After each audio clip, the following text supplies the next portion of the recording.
At Say Hi to the Future, we believe exploring, instilling, inspiring, and nurturing human ingenuity is a leadership imperative. It must be sought and can be honed in every leader. I'm your host, Saquib Vali, Explorers Say Hi to the Future, the fast-growing community highlighting the human side of ingenuity.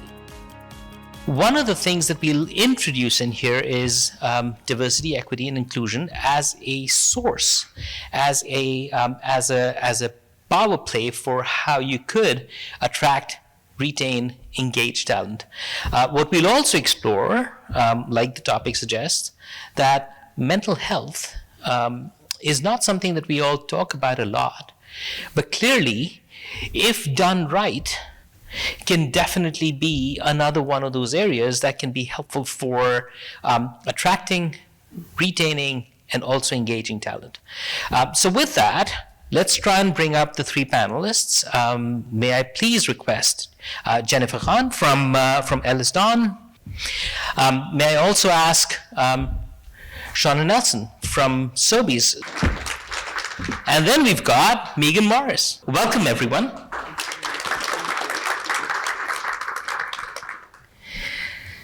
All right, so obviously what I did here was introduce everyone with a name and a title. And these amazing individuals are way more than a name and a title. So may I please start with Meegan, why don't you kick us off? How would you like to introduce yourself to our audience so they get to know you better?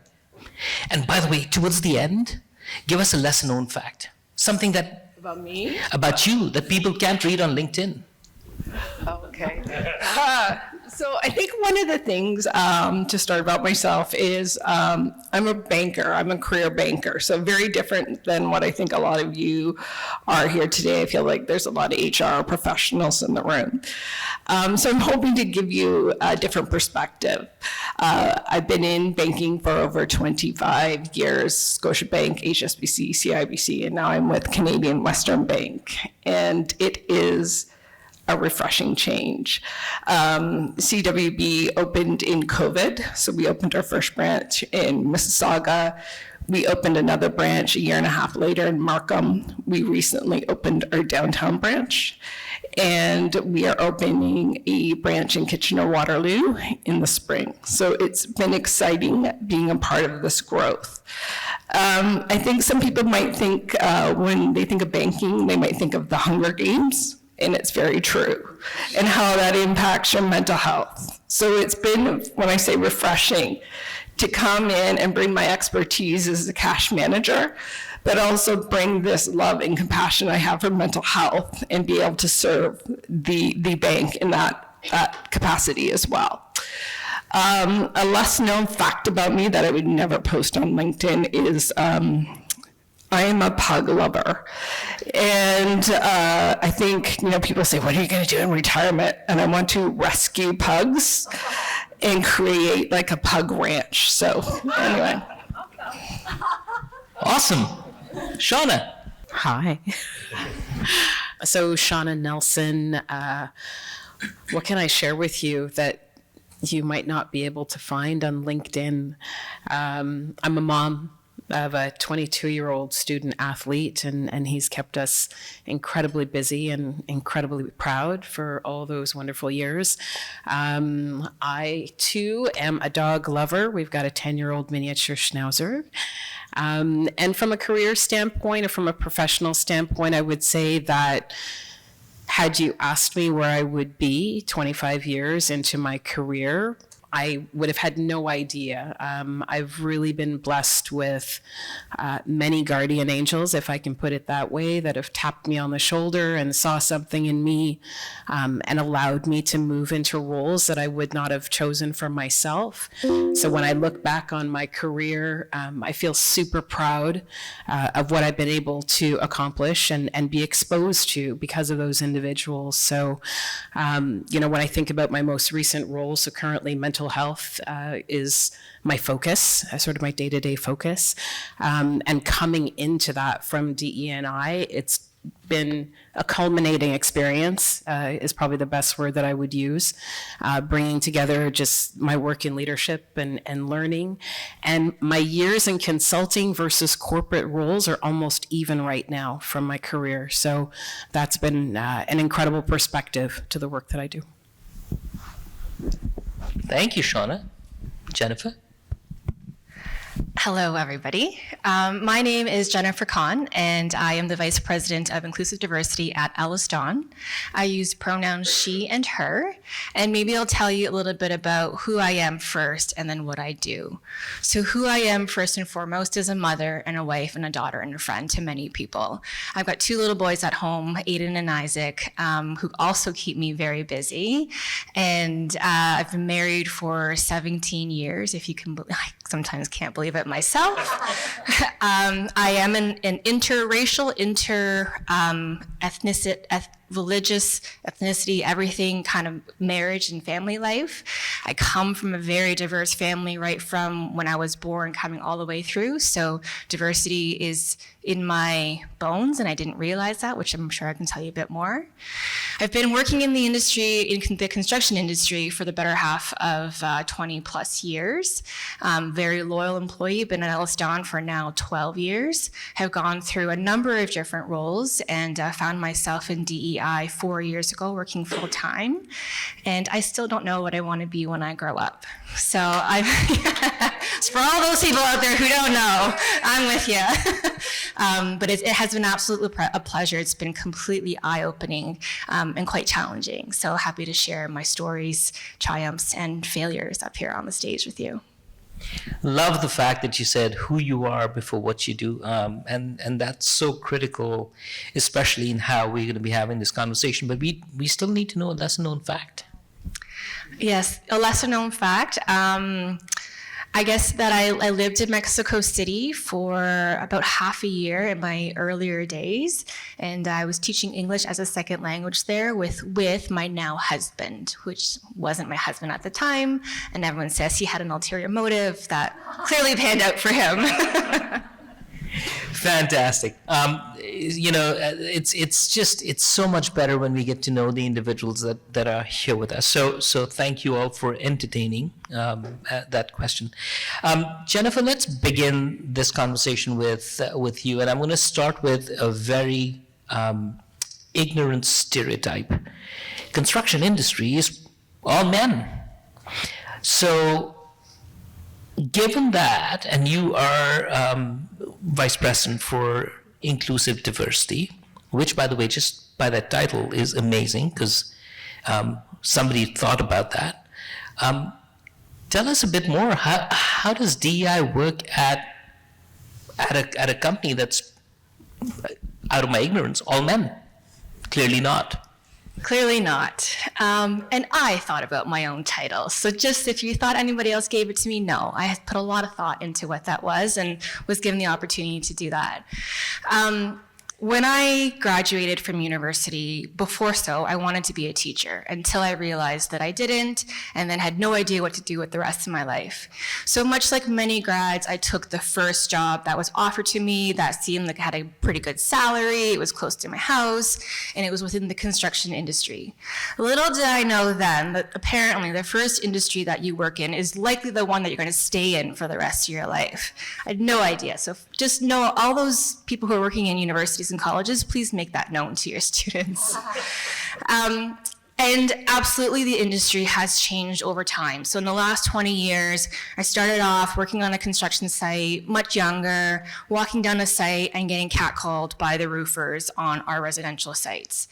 Now that doesn't happen. It's not just because I got older, but because there's certainly better guidance on what is acceptable and not. The industry is still predominantly male. And in our senior leadership across the industry, it's typically white males that are straight and able-bodied. I'm very happy to say, though, that at Ellis Don, things are changing. And almost half of our employees identify with at least one or more underrepresented group. So that can be in gender, sexual orientation, disability, military status, race, ethnicity. So we're on the move. And I mean, what is it like? It's exactly what you think it's like. You know, I walk into a room and it usually doesn't look like this. I walk into a senior executive room, it absolutely doesn't look like this. So the challenges that I face are very different than the challenges that all of you face, but we certainly face it nonetheless. And I don't know if this is relevant or maybe not what you're asking for, but the thing that I have found the most helpful are two things. The first one is that I gotta meet you where you are. So whether you're a justice warrior, whether you're just figuring this out, whether you're somewhere in between, my job is to make this approachable and safe for you, regardless of whether or not I agree with you, I share your beliefs or not. My job is to make it safe for where you are, and that's one. And the second one is something that I learned while I was trying to lose weight. But it's the idea of this all or nothing thinking, that if I use the weight loss metaphor, it's either I'm eating healthy or I'm not eating healthy. That is good food for you, it's bad food for you. And as I started to give myself and show myself a bit more kindness about all those things in between. I can have a chocolate bar. I can have whatever it is that I want. It started to translate into my work. And what that means from a DEI perspective is that there's so much gray. You could have privilege in something, but could not be privileged in something else. You could be biased in one thing and not biased in another. And I feel as though if there's there's two things I want you to take away from there is, one, we have to stop creating that all or nothing thinking because that's what divides us. And secondly, construction is far more than just the skilled trades. And so while there's lots of emphasis on that, we are professional engineers, we are mechanical engineers, we are electrical engineers, we are project managers, we are superintendents, we are tech people. And so just know those things. All or nothing thinking's gotta go, and two, construction is a lot more than what you think it might be.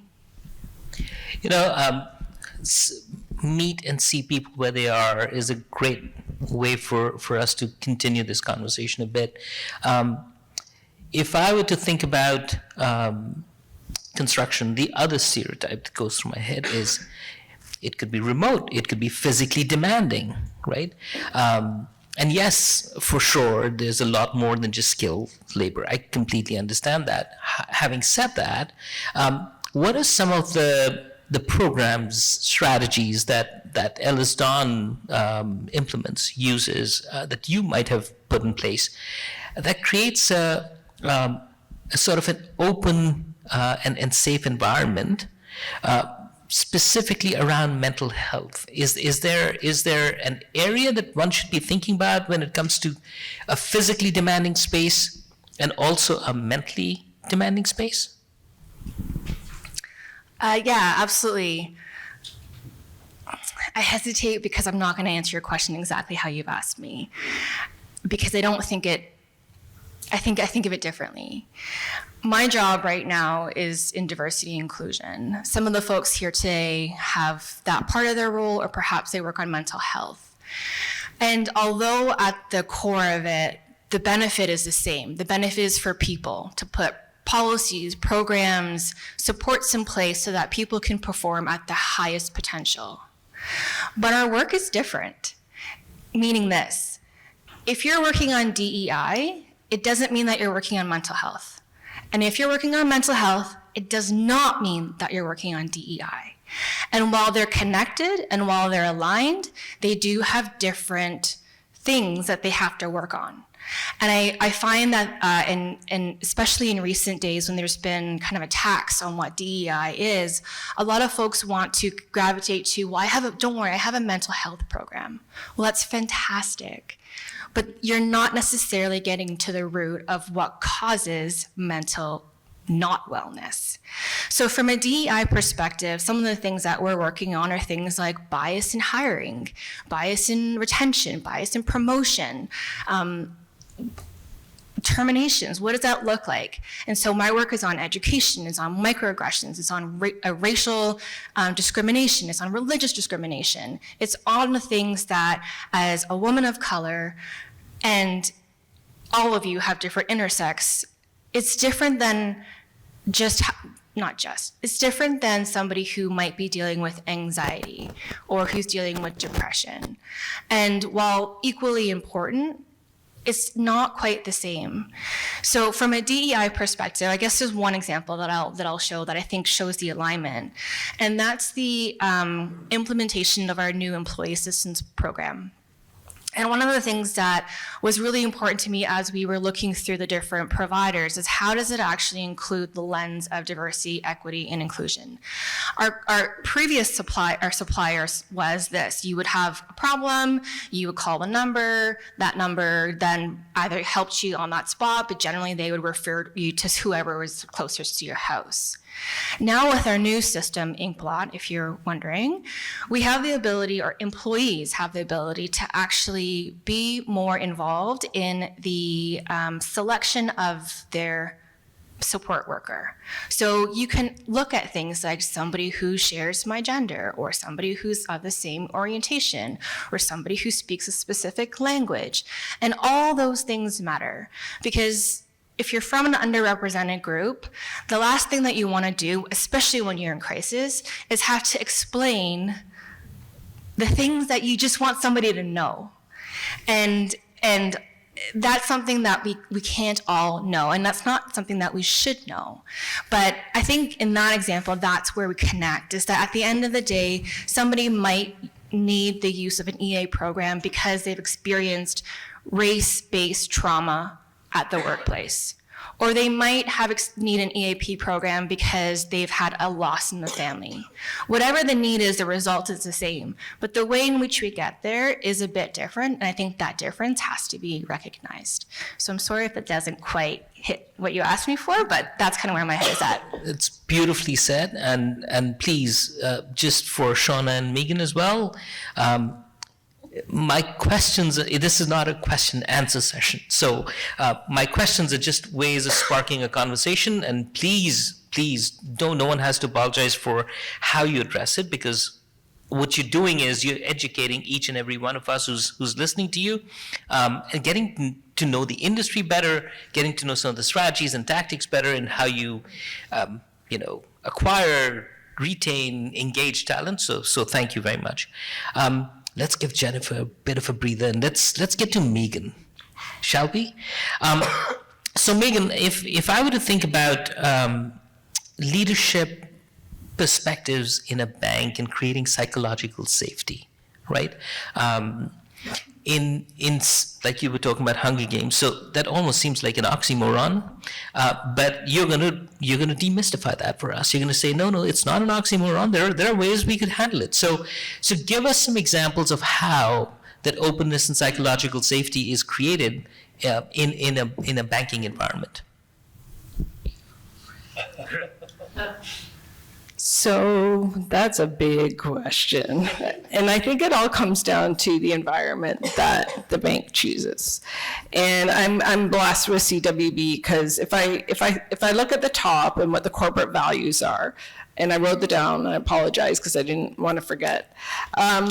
They live and breathe their corporate values. So it's people first. Relationships get results.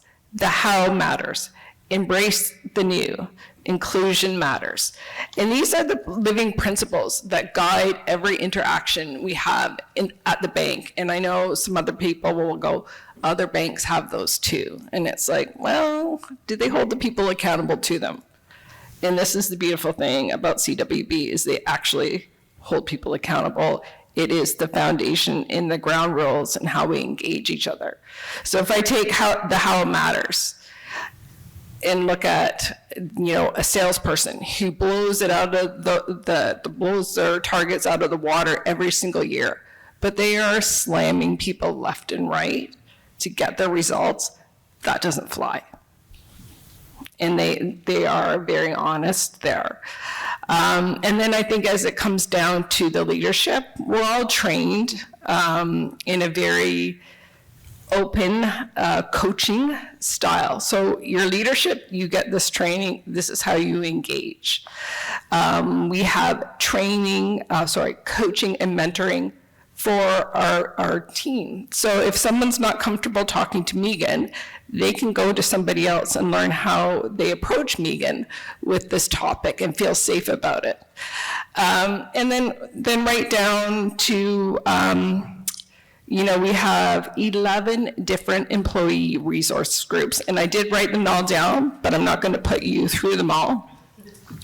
But it is about, engaging people for support, or to give support, or to learn that are like yourself. And actually, I will give a couple. PAC, Parents and Caregiver. OLA, House of Latin America.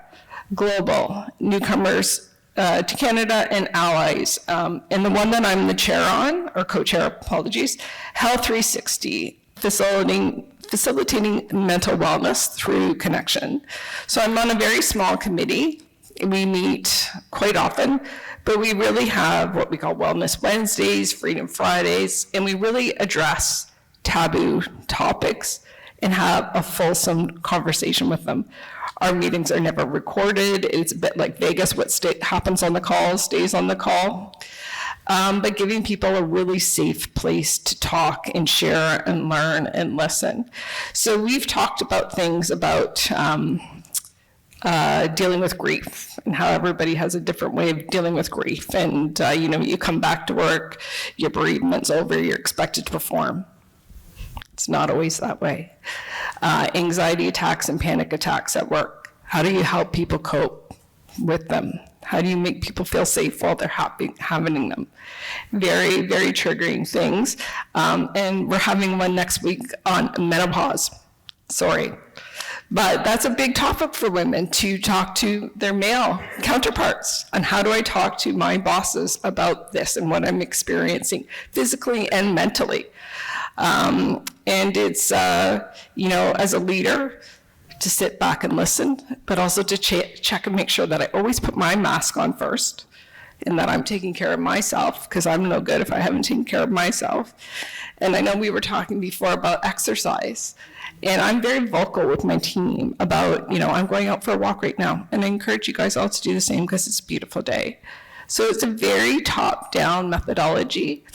And I can say that, it's something that is just the culture, and they work hard, very, very hard to protect their corporate culture.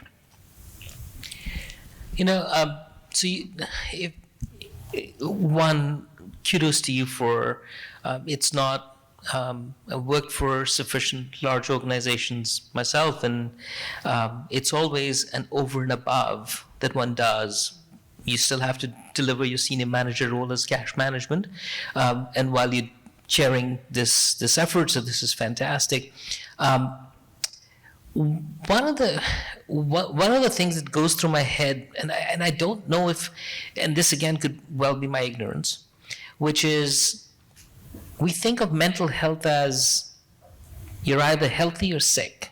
It's not binary, right? This in itself could have a whole diversity aspect to this. So how does your bank have strategies for figuring out how does one deal with, because it's not that there's just, okay, so if you're sick mentally, and therefore we will do something for you or whatever. I'm sure there's a better way of discerning all of that, isn't it? I think there's no one way. That's the challenge. Everybody is unique and different. If I give you an example from myself and someone on my team, I think when you learn the warning signs and really having to have these gentle conversations with her. Sick a lot. What can I do to help you? Not delivering at work. Can I break this down to you? How can I help you? And it's really kind of having those conversations with people. Sometimes they don't even realize it themselves. And that's part of the challenge too, is get them to a place where they recognize what's going on and help them, both mentally and physically, and care about them personally, but challenge them as a professional. And there's a balance there. There's not one thing. It's really kind of down to the leader to define and help that person. We also engage with, our HR partners. I've engaged with my leader for support, because at the end of the day, it gets very heavy if you take it on yourself. So, Meegan, help me with, you said it boils down to the leader. How does CWB train leaders? Yeah, so we all go through a course that's it's called Essentials Impact, I think that the training is, and it's really about, it's not a direct, I'm not going to do this any judgment, but it's asking people open-ended questions to help them get there on their own, which is a gentle approach to people, not a gentle approach, but a different approach to people leadership and a thoughtful approach to people leadership. But it also is balanced down to skill and will in helping people understand. So we're all put through that level of training. Some people are very good at it. Some people are not so good at it. But we definitely have a level of understanding of how we'll treat each other at the bank. Well, the fact that you're chairing something like a committee like that, you're probably one of those who's really good at it. So we'll take it that way. Shana, you've been listening intently to amazing people, and now we're going to get you as an amazing individual to share something with us. Not that it's not true for a bank or for a construction industry, but I'll come at it from a grocery retail for just a second, which is your frontline staff has to deal with one of the most diverse set of needs from a demographic standpoint, just in terms of at times where their needs are different and how they need to be satisfied and customer service, etc. Come at it from that angle in terms of, so it's not just about retaining head office employees, but what does Sobeys do to train, develop, hire, look for in talent when they're looking at frontline staff and how they need to be dealing with customers in such a huge, wide spectrum of diversity? That's a loaded question, right? So I wonder if I can approach this from the work that I'm doing right now and what I have responsibility for. And I will first say there is always a place for happy food, whatever happy food means to you. Mom says everything in moderation. And so when I think about grocery retail and what I've learned in particular, so it's been just almost 8.5 years that I've had the opportunity to work in grocery retail. And for the first time in my career, I'm working in human resources. And what I have come to appreciate is that the 6 months that I spent as a university student in retail doesn't even compare to what our teammates have to navigate in their day-to-day. So we are all customers of a grocery store. And I can assure you, you shop at least at one of those stores that fall under the Sobeys umbrella. And not only are they challenged with individuals who come in and may choose to unleash their frustration on sometimes a 17-year-old, right? So if anybody knows a 17-year-old, right, they're just coming to work. So I think we've done a lot of things, and we continue to do a lot of things to support our front line. One of the things that we have acknowledged over and over again is that while the 4,000 or so of us that work in our backstage or administration, while we had the opportunity to work from home during the pandemic, our teammates on the front line were on the front line. And they were there every day. And we appreciate them for that. And not just our front line who work in the stores. I mean, we have a whole distribution, right? Supply chain. So to keep the wheels going within our organization, we relied on 125,000 teammates across the business. So if I think about what you're asking, a few things come to mind. Leaders are at the forefront of any work that we do around culture, if I can put it that way. So what do I mean? So if I think about it from a DE&I perspective, so when I was in DE&I, my focus was inclusive leadership, right? So how do we equip leaders with a mindset and skill set that allows them to create the kind of space that allows any individual to share their truth, whatever that means for them. In particular, Speak Freely was an initiative that we launched, I want to say last year or 2 years ago now. And we continue to do that work around Speak Freely. And Speak Freely was, rather than focusing on psychological safety, which is language that tends to be used quite a bit in various industries, we decided to say, you know what, let's just focus on the behaviors. Because I think everybody here can appreciate that we are busy, right? Life is busy. And so how do we help leaders to see that they might already have skills in their leadership toolkit that they can lean on to create a Speak Freely environment, and then on top of that, show them what else they might be able to do to continue to cultivate that for their teammates.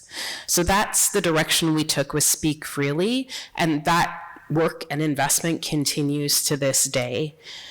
What I'm doing right now in mental well-being is, and I think about a comment that you made earlier, Jennifer, but just, and if anything, it caused me to very much appreciate the opportunity that I have in my role, that while mental well-being and DE&I are two separate strategies for our organization, I am supported in finding the intersection points, not only between DE&I and mental well-being, but in leadership, in sustainability, and right. So I have the opportunity to be able to look for and explore those intersection points. But ultimately, I think going back to your question, our leaders need to feel like they are equipped to support our front line.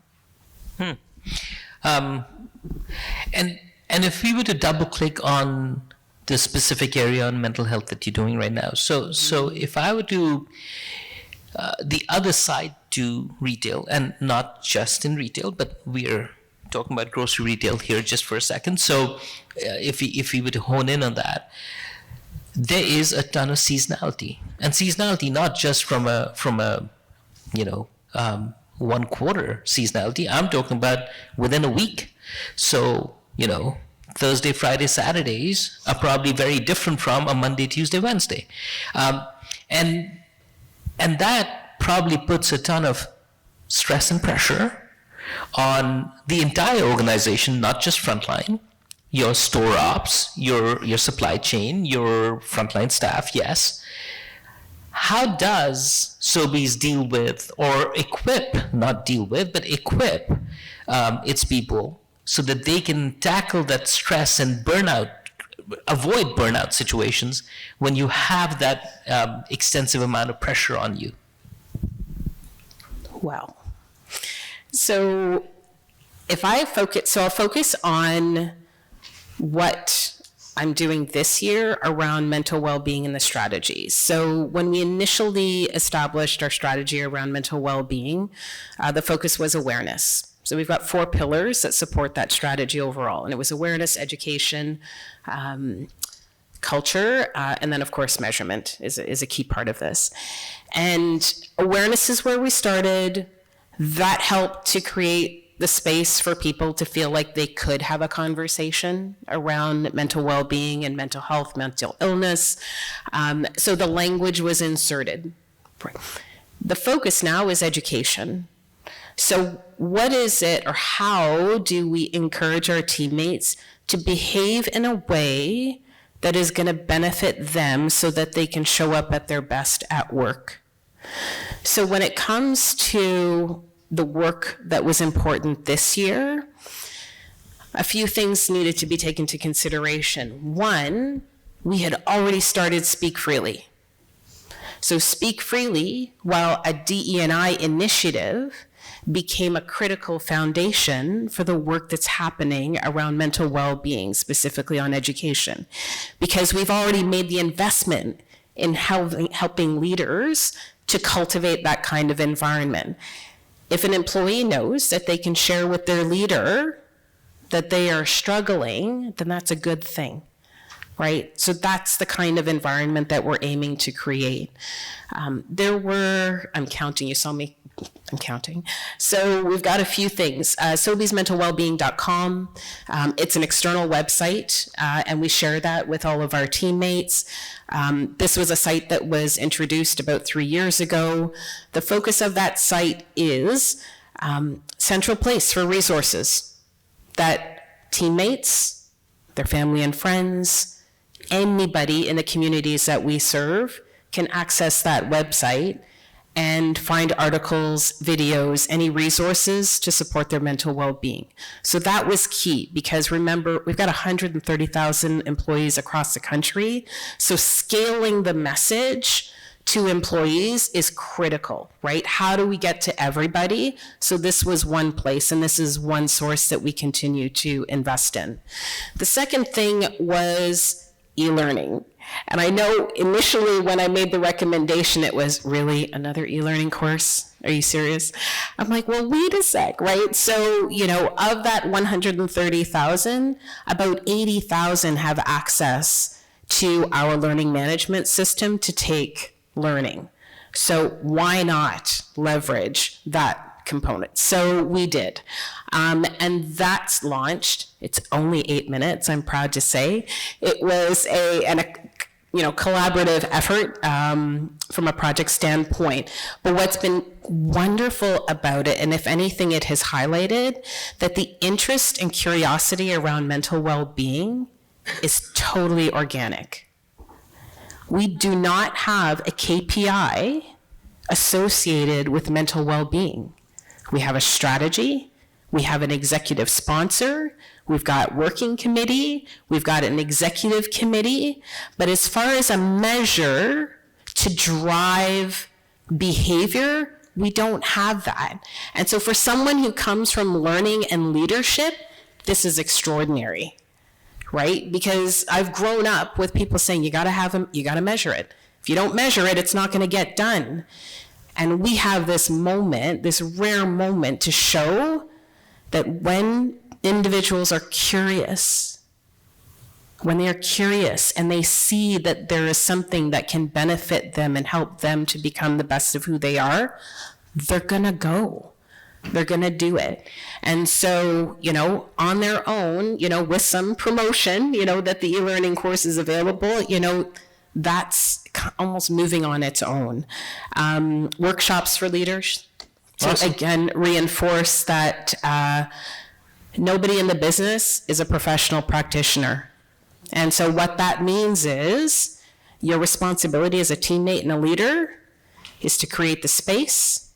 If you are someone who is trusted by another person, you will likely get tapped on the shoulder by someone to say that they are struggling. When that happens, what do? Well, you listen and then get them to the resources that are available. Jennifer, Shana, and Meegan, thank you so much for taking the time, sharing your thoughts, sharing your voices. I'm sure each one of us has taken some nuggets, some insight out of this, so thank you all very much. And lastly, before we go off, please, let's also thank MBOT again, simply because without such avenues and forums and space, we have just created a space, and that in itself is great. So Please, let's everyone give the panelists a big round of applause.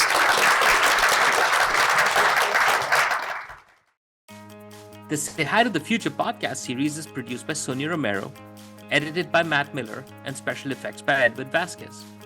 Please leave us your thoughts and let us know if there is a leader you want us to have a conversation with next.